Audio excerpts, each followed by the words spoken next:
Importance of fellowship. Amen? Ang kahalagahan ng fellowship. Amen. So, gaya po ng binanggit ko, pag naririnig po natin yung mga preaching na ganito, it doesn't necessarily mean na ito ang nangyayari sa buhay natin. Amen? Maaring ang iba, oo. Maaring ikaw ay hindi. At maaring dumaan tayo sa bagay na ito. So, it's better na ang ating pong mga natututunan ay ating pong magagamit even in our future. Amen po ba? So, alam niyo po ba that God already reconciled us to Himself?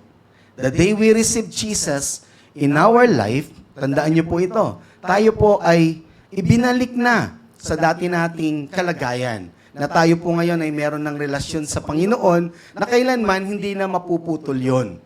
Amen? Dahil meron na po tayong union sa Kanya. So wala na pong makakaagaw sa ating sa Diyos, atin sa kamay ng Diyos. Kahit ano pa po mangyari, we are safe in the hands of God. Amen. Pero kailangan nating maunawaan na ang ating pong buhay Kristiyano ay meron pong yan mga yugto. May mga chapter na kung saan pagdadaanan natin, may mga stages na kung saan dadaanan. Kagaya ng isang tao, pang maunawaan natin, hindi naman paglabas natin ay meron tayong bigote at balbas. Lahat tayo, paglabas natin, konti lang buhok natin. Hanggang tayo ay lumaki, tayo ay naging anong tawag, toddler, tapos ano ba yung stages? Naging youth, tama? Tapos teenager, tapos adult. Huwag na natin banggitin yung pagkatapos ng adult. Amen? So, yun po yung stages ng buhay. So, gaya ng ating buhay Kristiyano, meron po mga stages yan. So, kapag hindi tayo kapag nananatili tayo sa isang stage, doon sinasabi natin na parang hindi tayo nag-grow. Stagnant ang aking kalagayan. But again, kailangan natin maunawaan ito. Amen? So sabi nga, kung kami dalawa ni Michelle ay merong relasyon, pero hindi naman kami nag-uusap, hindi kami nagsasama, hindi kami nagko-communicate, anong saysay nun? Tayo nagkakasama-sama upang sa ganun po ay ating magkaroon tayo ng fellowship sa bawat isa. So gaya ng binanggit ko, bawat stages o bawat phases ng atin pong buhay Kristiyano ay mahalaga. Kailangan nating matutunan yon. Pero I cannot go on sa mga bagay po na yon in details. Pero meron po mga pag-aaral patungkol doon. But I'll just want to give you these 3 stages na nangyayari sa buhay natin. When we receive Jesus sa buhay natin, of course we are saved. So lahat tayo ay saved. So lahat tayo ay na-justify na. Pag sinabi nating justified, tayo ay pinawalang sala na. Meron na nagbayad para sa atin, meron nang nagbigay ng kalunasan na sa ating mga sentensya na dapat nating maranasan, meron na nagbayad. Ang tawag doon, justification. So paano ka na-justified? You simply believe. When you believe in the finished work of our Lord Jesus Christ, and you receive it sa iyong buhay na totoo, na siya na ang iyong Panginoon at manunubos sa iyong buhay, at that very moment, kaya kanina inaawit natin, di ba? I will never forget. So the moment or the time that we believe, we already been justified. Pagkatapos natin na justified, eto na yung nangyayari sa atin ngayon, sanctification. So after we have been justified, we have been born again, now we are being sanctified by God. True and true. So ano po ang sinasanctify sa atin? Ang ating soul, the mind, will, and emotion. This time, of course, when you started believing in God, that it's not by your words, not by your might, but only by the grace of God, Galatians 3:3 is telling us, na sabi niya doon, who bewitched you? Ang sabi gano'n ni Paul, na nagsimula kayo, hindi sa inyong kakayanan. Nagpasimula kayo sa Espiritu, tapos tatapusin nyo sa inyong gawa. Sabi gano'n, di ba? Naalala niyo po yung verse na yon?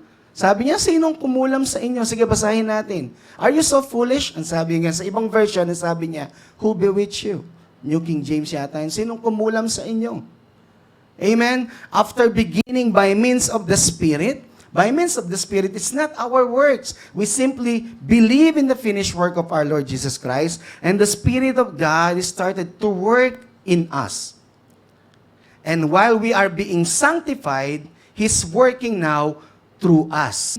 So kaya ang sabi ng Bible, di ba, we receive Him, He works in us and through us. Hindi siya tumitigil. Amen. So this time, tuloy na natin, are you now trying to finish by means of the flesh?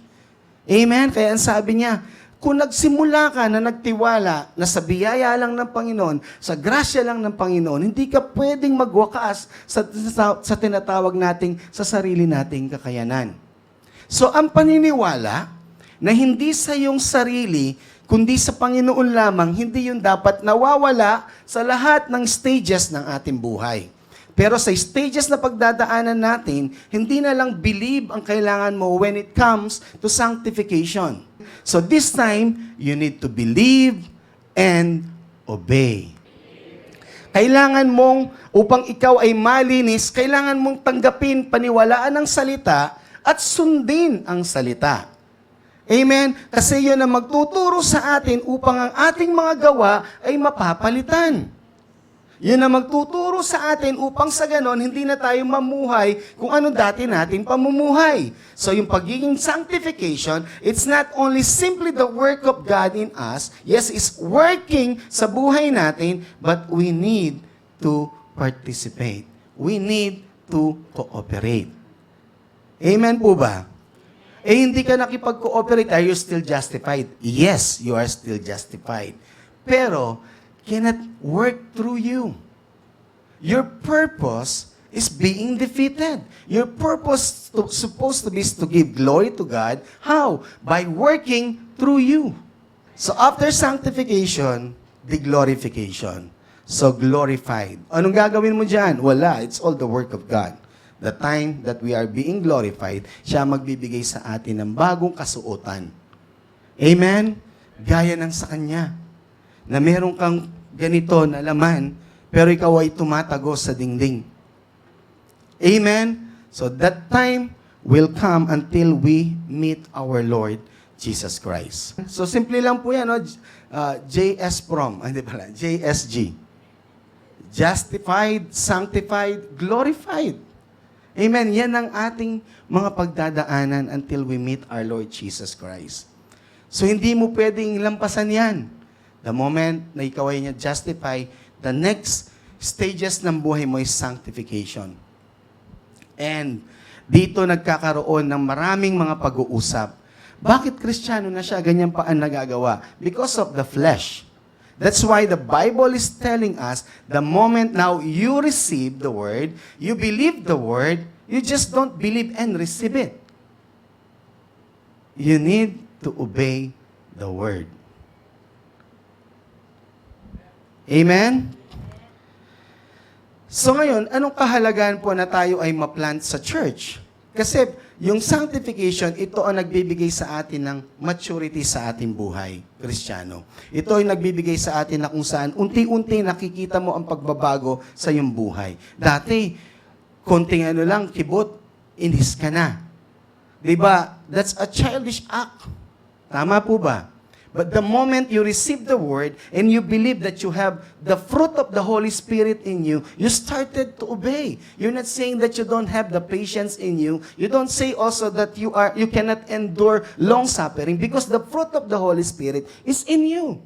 So the moment you believe and receive that, you started to obey. Kaya pag may pinagdadaanan tayo sa buhay, dati tayo ay palasigaw, bigla hindi na. Bakit? Because you remember, Lord, I believe that I have the Holy Spirit in me. I believe I have the fruit of the Holy Ghost. And you started acting na meron ka talaga na ganoon. So anong gagawin mo? You will control now your temper. Now you're not walking by your sight or by your flesh. You are walking by faith in the Lord Jesus Christ. So kaya po, kailangan nating ma-plant sa church. Bakit kailangan nating maitanim? Meron po bang meron po bang halaman na hindi naitanim pero siya ay tumubo? Wala, di ba? Hindi mo rin kayang akyatin yon. Kasi nakatumba, joke lang. Yung mga bagay po na ganito, hanggat hindi ka na itatanim, hindi ka uusbong. That's why, sinasabi ko sa mga ibang Sinasabi na, okay na ako sa online. Hindi church yun. Hindi church yun. Kailangan mong maitanim sa isang iglesia. Hindi church yun. Paano ka makikipag-fellowship doon? Online? Amen. Amen. Hindi ka makakapag-fellowship doon. Hindi mo makukuha yung tinatawag nating full potential of your growth sa mga ganong klaseng bagay. I'm not saying they are wrong because they are helping us. Pero hindi yon ang design ng Panginoon sa atin. So we need to be planted in order for us to grow. So part of growing is learning. So paano po si Aisha? Tingin niyo, paano yan? Paano masabing nagmamature na siya? Kahit na nag-iedad, pero kung hindi nag-iiba yung ugali, hindi nag-iiba yung pag-iisip sa mga bagay-bagay, you will not say that he's mature. Not because the age, but because how this person act, how this person perceive things sa kanyang buhay. Amen? Ganun mo masasabi na, nag-mature na siya. Kaya nga minsan, di ba, bata pa lang, pero dahil sa kanyang pananaw sa buhay, sasabihin natin, napaka-mature ng batang ito. Amen? Hindi sa edad yon. Because how he handles things sa kanyang buhay. So the maturity of a Christian would always be evident on how he handled things in his life. Handle pressure in his life. Kung paano niya dadalhin ang mga bagay nito. When temptation comes, he knows how to knock down temptation. He will not, hindi siya bibigay doon sa temptation. Kaya ito po yung warning sa atin in the book of Hebrew, chapter 10, verse 25, not forsaking or neglecting to assemble together. Ito po ang warning ng writer ng Hebrew sa mga dating nasa Judaism na nag-convert sa Christianity. So this is the warning. Bakit? Kasi bumabalik dun sa dati. Amen? So ang sabi niya, not forsaking or neglecting to assemble together. As what? Believers. As is the habit of some people. Bakit siya nag-warning? Because some people already doing it.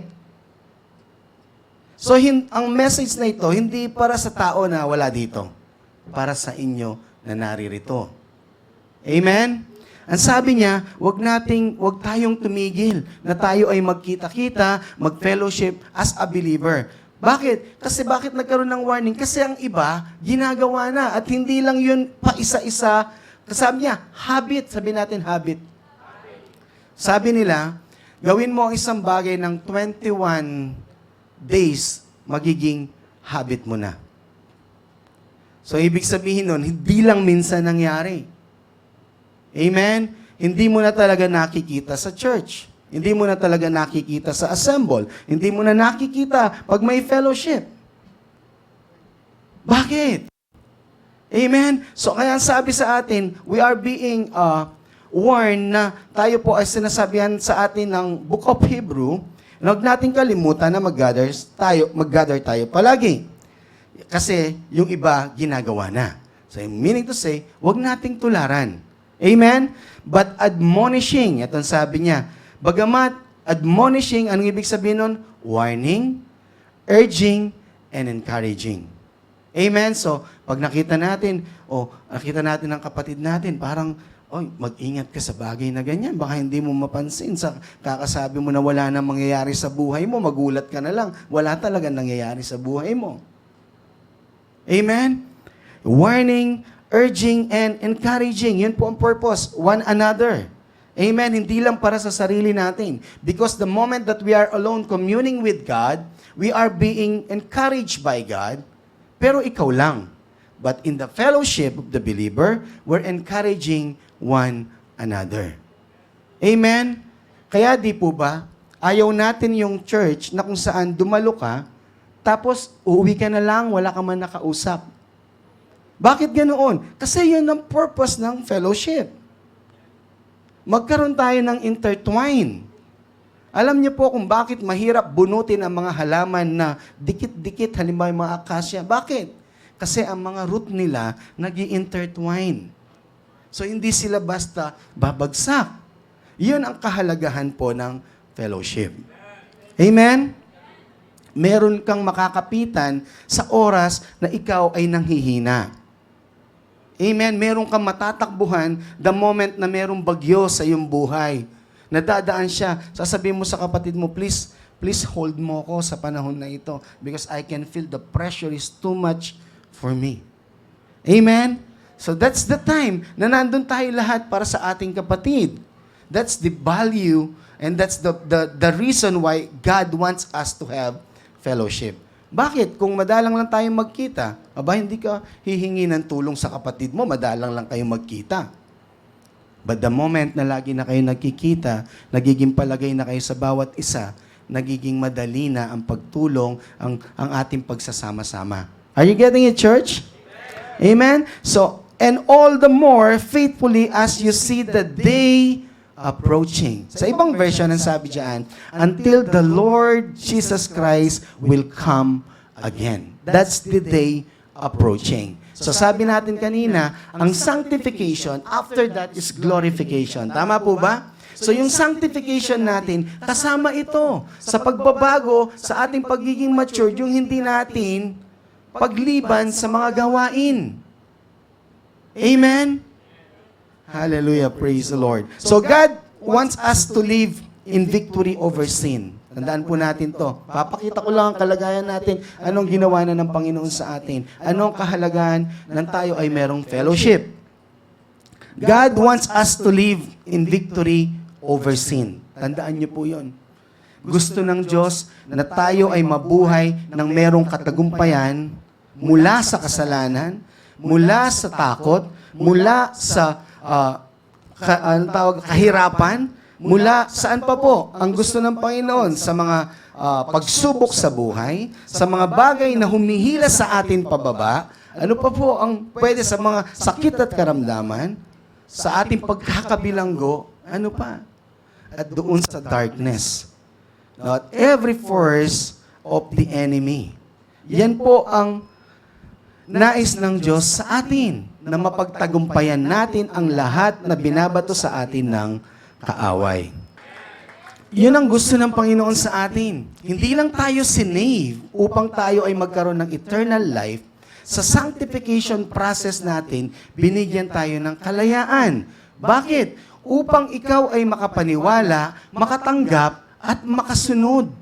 Dito, kahit makatanggap ka, hindi ka makakasunod kasi limited ang area na paggagalawan mo. Darkness lang. Amen? But the moment we have been saved from darkness into His marvelous light. Dati, wala kang no choice. Kahit gusto mong gawin yung mga bagay na magbago, hindi mo kayang magbago. Bakit? Kasi nandun pa rin yung bandage sa bisyo, bandage sa mga bagay na ganito. So kahit anong gawin mo, wala kang kapangyarihan. But the moment God freed you, meron ka ng kapangyarihan na umayaw. Bakit? Kasi wala kang kalayaan. Pero nung ikaw ay pinalaya, may kalayaan ka ng pumili. So ano ang power na ibinigay sa iyo ng Panginoon? Gumanong ka lang, may magic? No. The freedom to choose na yung para sa Panginoon. Before, we cannot do that. But now, yun ang kapangyarihan na ibinigay niya sa atin. Kalayaang pumili sa bagay na makabibigay ng kaluguran sa Kanya. Amen? So, nung tayo po'y pinalaya ng Panginoon, the Bible says, we become children. Tama po ba? So God freed us and we become children. At hindi lang yon, marami kang makikita. More than a conqueror, an overcomer. So maraming title tayo na ibinigay ang Diyos sa atin. Amen? So hindi ka lang anak. Ikaw ay anak na mananagumpay. Hindi ka anak na talunan. Hindi ka anak na bumibigay. Hindi ka anak na parang nagmamakaawa. Hindi ka anak na kawawa. Hindi yun ang title na ibinigay sa atin ng Panginoon. Amen? Kaya pag natututunan natin yung mga bagay nito, kapangyarihan nito, na makakapili ka na hindi ako kawawa, Lord. Maaring kinakawawa ako ngayon, ito man ang sitwasyon ko, pero hindi ako kawawa. Amen? Amen po ba? Palapakan natin ang Panginoon. So now, God gave us the power to live what have we become. No, binigyan niya tayo ng kapangyarihan na ating maipamuhay kung ano ang ginawa niya sa atin. Ginawa niya tayong anak, so ang anak, ano pong ginagawa niya sa kanyang magulang? Ino-honor ang kanyang magulang, nagbibigay ng respeto sa kanyang magulang. Amen? Ang kanyang gawi ay patungkol sa mga bagay na gusto ng magulang. Yun tayo eh. Yun ang anak. So binigyan tayo ng kapangyarihan ng Panginoon upang sa ganon magawa natin yung mga bagay na yon. Ano ulit ang binigay niya sa atin? Kalayaang pumili. Amen po ba? So pansinin natin in John 10:10. The thief comes only in order to steal and kill and destroy. So bakit ganito po ang nangyayari pa rin sa ating buhay? Dahil yung kaaway na kung saan nagkaroon ng hold sa iyo, hindi pa rin yun pumapayag hanggang ngayon. Hello? Hindi pa rin yun pumapayag na maging maayos ang iyong buhay. Gusto pa rin niya na ikaw, habang ikaw ay naglalakad, alam mo yun, yung paluin ka sa tuhod, yun pa rin ang gusto niyang gawin upang sa ganon ikaw ay mamahinga at huwag na magpatuloy sa Panginoon. Amen po ba? So yun ang gusto niyang gawin sa atin. Andiyan pa ba tayo? So meron po kasing kaaway kung bakit natin nararanasan to, kung bakit kung sinave na ako ng Panginoon, bakit kung may kapangyarihan na ako na nagawin yung mga bagay para sa Panginoon, bakit ganito pa rin ang nangyayari? Because the moment you decide, meron pa rin nagka-counter sa atin. Because the Bible says there's someone who wants to steal, kill, and destroy.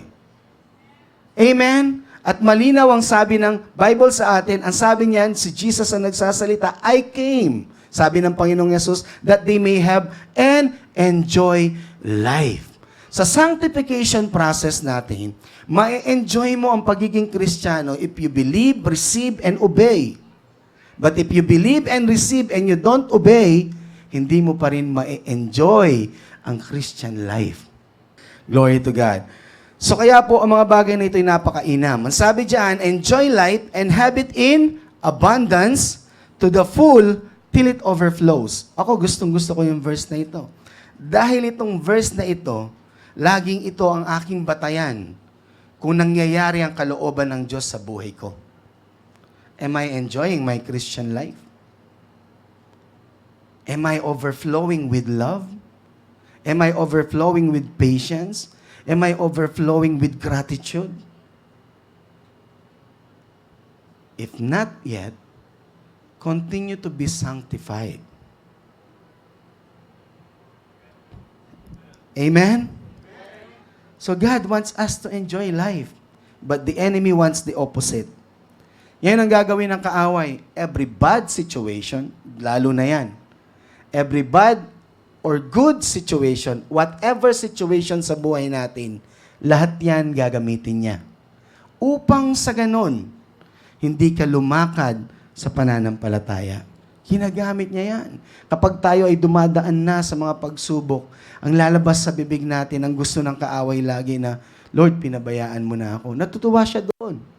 Natutuwa ang kaaway pag naririnig niya yon sa atin na, Lord, nasaan ka? Because the Bible says He will never leave you nor forsake you. Kapag lumalabas sa bibig natin, Lord, nasaan ka na? Natutuwa ang kaaway. Dahil hindi mo pinaniniwalaan kung ano sinabi ng Diyos. That He will never leave you nor forsake you. Amen? So, mga bagay na pangit kasi ang nangyayari. Ngayon, pag maganda ang buhay natin, may pandaraya pa rin yan. Ang sasabihin niya, okay na yan. Nagpasalamat ka naman din eh. Binibless ka na ni Lord. Okay na yan. Kahit wag ka na. Tama ang daan mo. Hindi ka pinabayaan ni Lord. Oh. Lahat yan gagamitin niya. Because hindi na natin gagawin yung sinabi niya sa Hebrew 10:25. Do not neglect meeting together. So, ang gusto ng kaaway kasi, hindi tayo mabuhay sa saved life. Gusto niya ipamuhay natin yung parang hindi tayo saved, na wala tayong kapangyarihan. So, Satan doesn't want us to live according to God's word. So, we will not be able to encourage people. Yun ang sinasabi ko kanina. Kapag hindi tayo lumalakad sa sanctification, di tayo nakapag-cooperate sa ginawa ng Panginoon, don't get me wrong, hindi po ito paggawa. Because you have the power to cooperate. Kasi nga, binigyan kanya ng freedom. Amen? So, ang sabi nga doon, that's still grace because hindi naman ikaw nagtrabaho pa magkaroon ka ng kalayaan. Ikaw ba yung nagipagdigma? Hindi ikaw. Ang Diyos ang nagipagdigma kay Satanas at ikaw ang lumaya. So, we're not able to encourage people. Yun ang gusto niya. Hindi tayo maging encouragement sa iba. Bagamat, ma-discourage sila sa buhay natin. Ano yun? Kristiyano pa naman ito? Which side are you? Minsan, si Michelle, minsan nakita ko, tumatawa ako. Kasi pag may napapanood ako, sabi ng isa, kung wala rin kayong maganda sasabihin sa kapatid nyo, sabi niya ganyan, tumahimik na lang kayo. Natatawa ako doon sa preacher na yun talaga. Boldly sinasabi niya yun. So, ibig sabihin nun kasi, kung pag-uusapan, iba naman yung pinag-uusapan upang tulungan. Iba yung pinag-uusapan upang ibagsak. Ganyan yan, huwag na natin pakisamahan yan. Ganyan talaga yan. Lumayo-layo tayo sa kanya. No, that's wrong. Kung ganun din ang pag-uusap na mangyayari, huwag na tayong mag-usap. Hello? Pag-uusapan kasi gusto natin tulungan. Pag-uusapan kasi kailangan niya mabago. Pag-uusapan kasi kailangan merong mangyari sa kanyang buhay. Amen po ba? Ang kaaway, gusto niya ganoon. Ayaw niya tayo maging encouragement. Amen? Gusto niya na tayo yung Kristiyano na kung saan dati nagsisimba tayo tapos bigla tayong titigin. Dati nagbabasa tayo ng Bible, bigla tayong titigin. Yun ang gusto niya. Kasi hindi tayo magiging encouragement. The God cannot work through us. Though God lives in us. Though God lives in us, Satan doesn't want us to showcase the life that we have. Ayaw ni Satanas. Though meron tayong Diyos na bubuhay sa atin, siya ang ating buhay, pero ayaw ng Satanas na siya po ay lumabas sa atin, na may kapakita natin. Hindi kasalanan nun 100% ng tao lang. Because nga, nandun tayo sa tinatawag natin na may contribution ng kaaway doon. Amen? Pero hindi naman natin mapipilit ang tao na ayaw. Tandaan naman din natin yun. We continue to remind our brothers and sisters, you are always welcome to the church. But we cannot force them. Amen? At kakalad ka rin mo sila na pumunta dito sa church. We cannot do that. And we're not supposed to do that. Dahil alam ng kaaway, hindi ka na maaagaw sa kamay ng Diyos. Hindi na mangyayari yun. Because you are secured and sealed by the Holy Spirit. Pero, ang hindi mo maranasan, kung ano ang buhay na nais niya para sa'yo, consolation na yun sa Kanya. Papalakpak na yun. Amen? Maaring hindi natin maranasan yung gustong process ng sanctification na kung paano tayo na linisin ng Panginoon, but we can still be glorified in the coming days. Alam ng kaaway yon.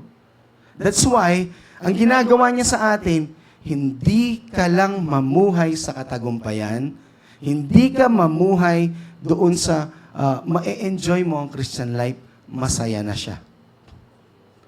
Masaya na siya. Yun lang ang consolation na pwede niyang makamtan ngayon na siya ay talunan na. Tandaan niyo yun. Hindi na tayo maaagaw sa kamay ng Panginoon. Pero habang nandito tayo sinasanctify ng Diyos, maaring yung fruit of the Holy Spirit na patience, yung love, sagana yun eh. Maaring hindi mo siya ma-enjoy sa buhay mo. Ito po ang sabi ng Ephesians 4:26-28. Kung ito nga po ba ang sinasabi sa atin na huwag tayong umayon kay Satanas. In your anger, do not sin.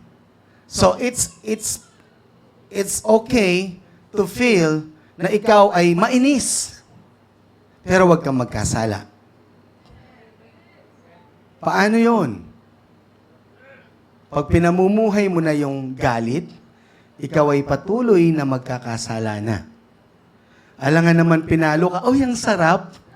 Siyempre magagalit ka. Amen? Ninakawan ka, harap-harapan, alam nga naman masaya ka. Siyempre hindi. Ang mararamdaman mo is inis. Pero hindi ka pwede mamalagi doon. So halimbawa, ito ginagawang example sa mag-asawa. But I believe ito'y para sa lahat ng mananampalataya. Amen? Ang sabi niya, in your anger, do not sin. Do not let the sun go down while you are still angry. Anong ibig sabihin nun? Huwag mo nang ipagpabukas pa yan. Huwag mo nang patagalin. Yan ang sinasabi sa atin ng verse na to. Huwag mong patagalin. Dahil pag tumagal yan, you will fall into sin. Hindi lang to patungkol sa mag-asawa. Dahil sila lang ba ang natutulog ng gabi na magkasama? Hindi. Patungkol ito sa bawat isa sa atin. Paano yon? Kahit ikaw mismo masasabi mo yan eh. Nainis ka ngayon, Lord. Ay, nainis ako kanina siguro. Kaya niya nagawa yon. Marami lang siyang pinagdadaanan. Siguro, Lord, di pa niya naunawa ang lubos ang iyong salita. Siguro, Lord, kailangan makasama ko pa siya. Kailangan siguro maalalayan ko siya. Maipakita ko ang salita ng Panginoon sa kanya. Amen. So kahit galit ka ngayon, and you pray for that person, natatanggal yon. So your anger ay hindi nasasama sa paglubog ng araw. Amen. Whatever it is, whatever kind of emotion, not only anger, amen, that would lead you to do something that is not good for you. Huwag mo nang patagalin. That's the meaning of this verse to us. Huwag mong patagalin. Amen? Amen po ba? Kasi manganganak yan. Pag nanganak yan, magkakaroon ng kapatid yan. Pag nagkaroon ng kapatid, magiging pamilya na yan. Pag naging pamilya na yan, solid yan. Hindi mo yan basta matitibag. So wag mong hayaan manganak at wag mong hayaan magkaroon ng kapatid. And do not give the devil a foothold. Bakit ganoon ang sabi sa atin? Because the moment na binigyan mo at pinatagal mo yung bagay na yan, you're giving Satan a foothold. Binibigyan mo siya ng puwang na makakilos sa sitwasyon mo. Magpe-penetrate siya sa emotion mo, papasok siya dito sa utak mo, pagdududuhan mo na ang identity mo, siguro dahil tao lang ako, siguro ganun talaga, kasi ganun naman din ang iba. No. Sabi ko nga, kapag ang isang Kristiyano dumaan sa problema at ang approach niya ay kagaya ng walang relasyon sa Panginoon, nanghihinayang ako. Hindi yung naiinis, yung hindi rin naaawa, nanghihinayang ako. Bakit? Hindi dapat ganoon ang pagharap mo sa problema kasi meron kang Diyos. Kaya sabi ko, pagka nakikita kong ba't ganito? Ang ang mindset niya sa bagay na ito. Meron tong Diyos eh. Nanghihinayang ako. Nakakapanghinayang. Kasi kumikilos ang kaaway. Unti-unti. Kaya ang sabi niya, tingnan niyo po ang sabi niya, huwag mong bigyan ng foothold. Tingnan mo po ang sabi ng, kaya kinontinue ko para makuha po natin. Anyone who has been stealing must steal no longer. So, ibig sabihin, huwag mong bigyan ng foothold ng kaaway dahil yung ginagawa mo dati at ginagawa mo pa rin ngayon, binibigyan mo siya ng, yung tawag doon, daan upang kumilos sa iyong buhay. So, pag hindi mo titigil yon, hindi mo ma-enjoy yung buhay niya na ibinigay sa iyo. Kaya ang sabi niya sa atin, anyone who has been stealing, pangit po ba yung magnakaw? Ano sabi niya? Tumigil na. Amen? Kung ikaw ay laging nagmumura, tumigil ka na. Kung ikaw ay laging pangit ang iyong mga tumigil ka na. Yun ang sinasabi sa atin not because ginajudge tayo, but that's for your own good.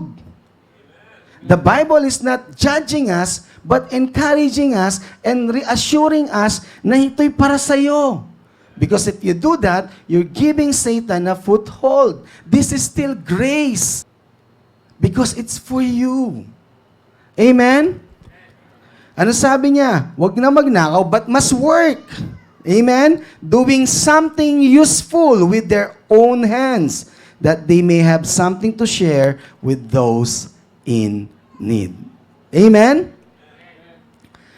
So our way of life po should reflect who we are in Christ. Our way of life, so living ang nalagay ko dyan, but our way of life, or living, pwede rin, should reflect who we are in Christ. So yan ang dapat. Pero hindi tayo pinupwersa ng Diyos. Could you imagine? Hindi niya sinabi na, now you are saved. O ngayon, ito ang gusto ko sa'yo. I-reflect mo kung sino ako. Pero hindi niya tayo iniwanan. Anong ginawa niya? True and true, He's sanctifying us with His Word. And His Word is God Himself. And when you're doing His Word, you are with God. Amen? Amen po ba? Nasusundan po natin? So yan ang gusto ng Panginoon sa atin. Pero maaaring hindi pa natin nararanasan yan. Maaaring nararanasan natin sa isang aspeto ng ating buhay, pero hindi sa lahat. Yan po ang gusto ng Diyos sa atin. To reflect Christ sa buhay natin. Pero hindi niya tayo iniwan, ulitin ko. Sinasanctify niya tayo araw-araw ng kanyang salita. Siya pa rin ang gumagawa sa buhay natin. We just need to believe, receive, and obey. Mahirap. Alam niyo na, sasabihin sa akin, alam ba, sasabihin ko sa isa sa inyo, Brother Alvin, ikaw mag-preach dito. Kasi dapat yun ang ginagawa mo eh. Bilang anak ng Diyos, kailangan sinasalita mo ang salita niya. Pero pahihirapan ko to. Kailangan, buksan ko muna siya paano yung mag-preach, paano ang salita ng Panginoon. Di ba? May learning. Upang sa ganun, magawa niya yung bagay na yun. Kasi dapat yun ang ginagawa mo. It's the same principle applies to this. So our life should reflect who we are in Christ. Amen? In 1 Peter 5:8, ito po sabi ng Amplified Version. Ang sabi niya, be well-balanced. Ano daw yung well-balanced na yan? Hindi po load yan. No. Wala nang ganun ngayon? Balance? Wala na. So, be well-balanced, temperate, sober of mind. Imaginein mo yun, no? Well-balanced. Kailangan ikaw ay mahinahon at nasa tamang kaisipan. Amen? Kailan ka nawawala sa tamang kaisipan minsan? Pag tayo dadaan sa problema. Hindi po ibig sabihin to yung yung parang nagiging, tawag doon, na nasisiraan ng ulo. Hindi. Because the right senses, and when you know that the Father in heaven will never leave you nor forsake you. Naalala niyo yung prodigal son? Kaya related lahat yan. Sabi niya, when he come to his senses, natauhan siya. Nung na-tune in niya ang kanyang kaisipan, my Father, yung mga mga servant, hindi pinapakain ng kanin baboy. Nakita niya ang goodness ng Panginoon. When you are in sober mind, meaning to say you are always seeing the goodness of God sa iyong buhay. And the goodness of God will always lead you where? Into repentance. And repentance means what? Change the way you think. Change the way you think what? Be transformed by the Word of God. Romans 12:2. So kaya pag titignan mo ang ginagawa sa atin na sanctification ng Panginoon, they are connected. Bakit ganoon? Kasi ayaw niya tayong mahirapan. Amen? Oh, glory to God. Sabi niya, be well balanced. Ano pa daw? Be vigilant and cautious at all times. So tayong matulog sa buhay Kristiyano natin. Huwag tayong papetiks-petiks. Kaya, ang sabi ng Bible sa atin, di ba? Do not procrastinate. Huwag tayong maging tamad. Pagdating saan? Sa pag-meditate natin ng pag-ibig ng Diyos sa ating buhay. Huwag tayong tamad doon. Amen? Be vigilant and cautious at all times, for that enemy of yours, see? Anong dapat daw natin gawin para hindi natin mabigyan ng foothold ng kaaway? Be well-balanced, temperate, and sober of mind. Be vigilant and cautious at all times. Amen? May pinagdadaanan ka o wala at all times. Meaning to say, be on your guard. Kasi may kaaway na gusto niyang sirain ang buhay na maganda na ibinigay ng Diyos sa atin. So sabi niya, sino yung enemy na yon? Tignan mo ang katabi mo, sabi mo sa kanya, the devil is the enemy. Amen. Yun po ang sabi ng Bible sa atin, for the enemy of yours, the devil. So may unawaan na natin, our struggle is not against flesh and blood, but every principalities, every power, di ba sabi niya, that is in this world. Ano yon? Sa spiritual realm. Yun si devil. Siya ang kaaway natin. Hindi yung ginawa ng ating kapatid ang kaaway natin. Yung ginagawa ng kaaway sa kanya, ang kaaway natin. Amen po ba? So the devil roams around like a lion roaring. O pag nagpapapicture tayo, ano sabi nila? Roar. Amen? So a roaring lion. Ang sabi niya, roaming around. Hindi yan tumitigil. Dati, nung bago-bago tayong Kristiyano, papadala niya, SPO1. Nung medyo grown up ka na Kristyan, SPO2. Pag ikaw ay general na papadala niya. Bakit? Kasi lalampasuhin mo lang yung SPO1 eh. Kaya ang ang nararanasan natin, bakit hindi natatapos ang problema na to? Matatapos din yan. Excited ka na bang ma-meet mo si Lord? Because in this world, you will have troubles. But be of good cheer. Jesus overcome the world. Amen? Glory to God. So bakit daw siya nandoon, roaring lion? Ano po ang gusto niyang gawin? Seeking someone. So hindi titigil yan. Naghahanap talaga yan. O yun o, nagmura. Yun. Bilisan natin. O yun o, ang sabi niya, nagdududa siya sa Panginoon. Ayun. Every time you say a word, because He cannot read your mind. Hindi siya Diyos upang kaya niyang basahin ang ating kaisipan. But He can hear what you are saying. The moment you let go of words, gagalaw yan. Walang kwentang buhay ito. Naniniwala siya, walang kwenta buhay niya. Tara, pakita natin, mahirap talaga ang buhay. O naniniwala siya, wala nang mangyayari. Tara, pakita natin, pa-reject pa natin sa iba. Gagawa at gagawa ng paraan. That's why, be careful of your confession. Amen? He's seeking someone to seize upon and devour. Hindi ka lang huliin. Anong gagawin niya? Ano yung devour? Lalapain ka niya. Yung word na lalapain, masakit yun habang inuubos ka. Amen? Ganun siya. So that's why, kapag tayo ay under attack, ito ang gagawin ng kaaway sa atin. Unti-unti niya, inuunti-unti niya. Hindi niya bibiglain. Kasi makikita niya makikita mo na, siya ang gumawa nito. Hindi mo tatanggapin yun. Inuunti-unti niya. Dati yung expression lang, OS.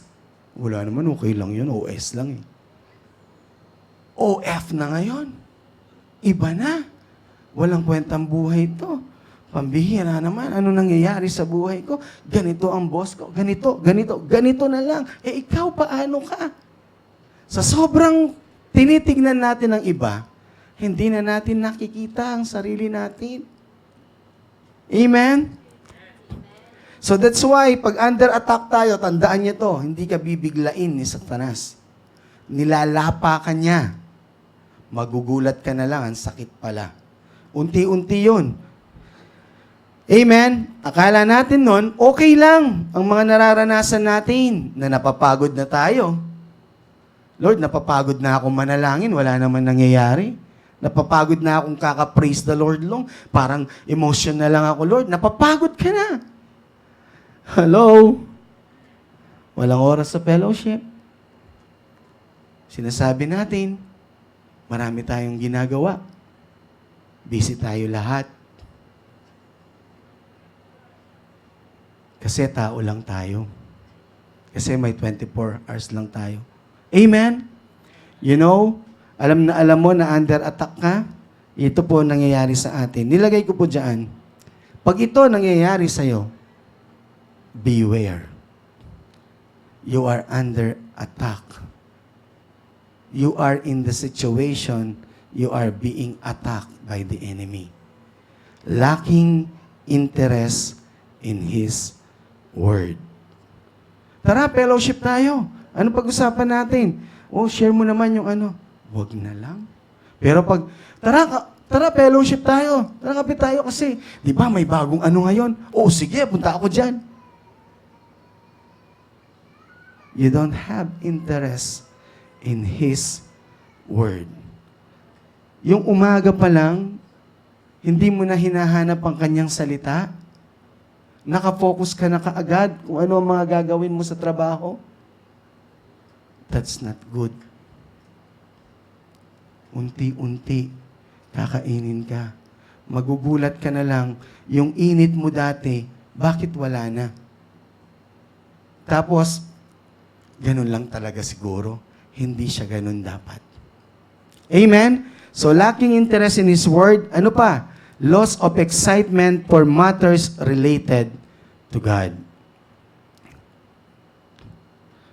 Tara, ano tayo? Prayer meeting.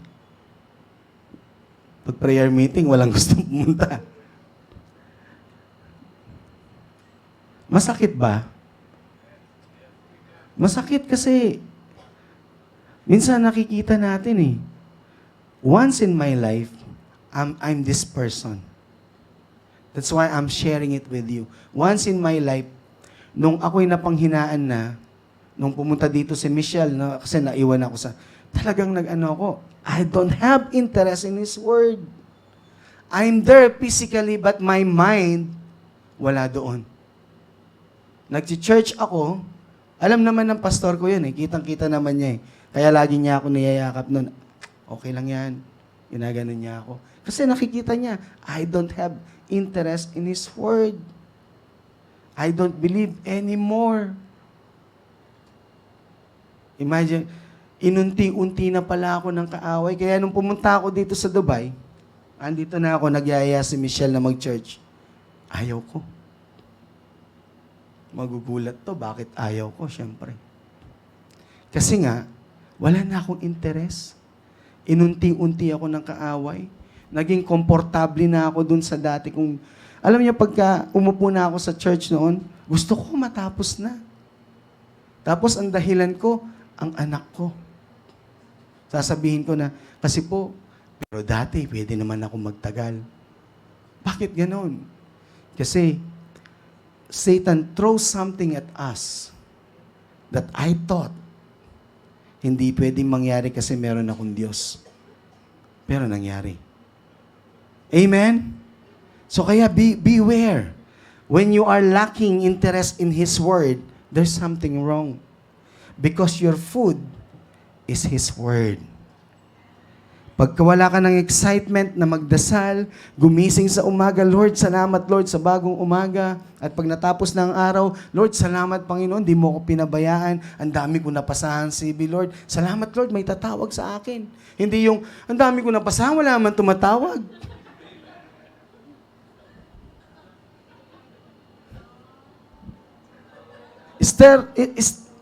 God gives you hope. But you're killing that hope. Amen. Amen po ba? In Galatians 5:13, kaya ito po yung sabi sa atin, we have this freedom and we have this power sa buhay natin. For you, brethren. So, ang kinakausap po niya, mga tumanggap sa Panginoon na meron na po relasyon at believer. For you, brethren, were indeed called to what? To freedom. Only, sabi niya, do not let your freedom be an incentive to your flesh and an opportunity or excuse. Okay lang. Maintindihan naman ni Lord. Naintindihan ni Lord, pero di ka mag-grow. okay lang. Hello? Amen? Incentive to your opportunity or excuse for selfishness. Amen? So again, kayo po nakakaalam nito. May mga bagay na kahit gusto mo, pero hindi ka binibigyan ng pagkakataon. Kaya ang binanggit po dyan, para maging malinaw, for selfishness. Ibig sabihin, iniisip mo lang ang sarili mo. Ay, pagod na pagod ako, ihiga ko na lang. Again, I'm saying, hindi mo pinipilit ang sarili mo. You're walking by faith, not by sight. Amen? But through love, you should serve one another. So, paano ka magsiserve sa bawat isa kung wala ka naman nakaka-fellowship? Amen? O, natawa si Aisha. O. Amen? In 1 Peter 2:16, this is what the word says. Live as free people. Gusto niya malaya. Hindi napipilitan. Kaya binigyan tayo ng freedom. So, hindi ka pupersahin ni Lord na itaas mo ang kamay niya, ang kamay mo para sa Kanya. Hindi ka rin pupersahin ni Lord na magbigay sa church. Hindi ka rin pupersahin ni Lord na mahalin mo ang iyong asawa. Hindi ka rin pupersahin ni Lord na pagpasensyahan mo ang tao na walang talagang ginawa, kundi naman inisin ka. Hindi ka pipilitin ni Lord because you have freedom. But freedom has been given to us for us to act according to what our nature is. Amen?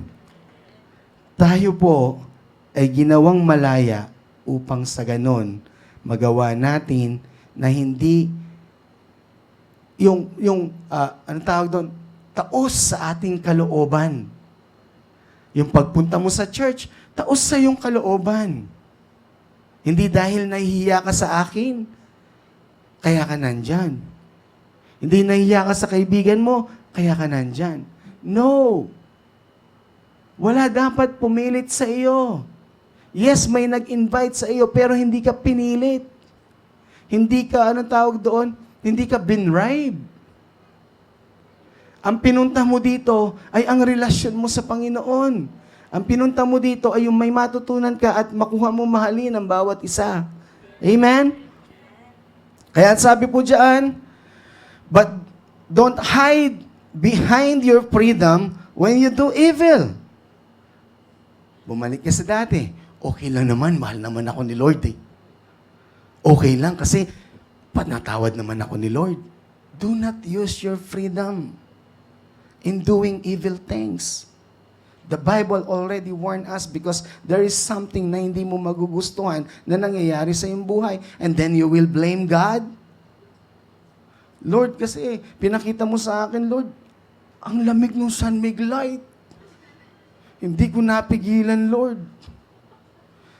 Ba't kasi, Lord, may yelo? Hello? Amen? So instead, ano pong sabi sa atin?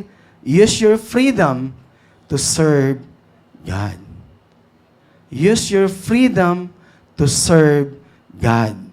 So sa atin na mga tumatayo, sa atin na naglilingkod sa church na ito, we're not here para tayo ay, wala akong magawa eh. Naatasan kasi ako eh. Ako kasing gagawa nito. No. You're doing it with freedom. Dahil kung napilitan ka lang, mapapagod ka. Kahit ginagawa mo, dahil kinakaladkad ka, hindi mo yun magugustuhan. One day you will say, bakit ang sakit naman na maglingkod sa Kanya? Kinakaladkad ka kasi. Dapat hindi. We have this freedom to serve God. Amen? Amen po ba?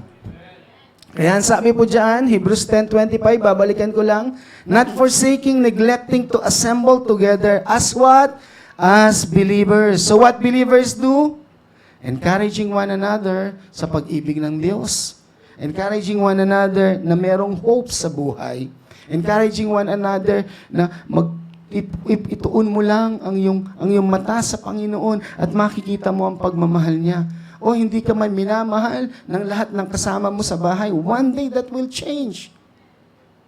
Hindi natin sinasabing okay lang yon. Of course, hindi okay yon. But we are hoping that someday it will change. Why? Because through you, they will be changed. Amen? Because you will allow God to work through you. Amen po ba? At sasabihin sa atin, ang hirap naman, but the truth is not.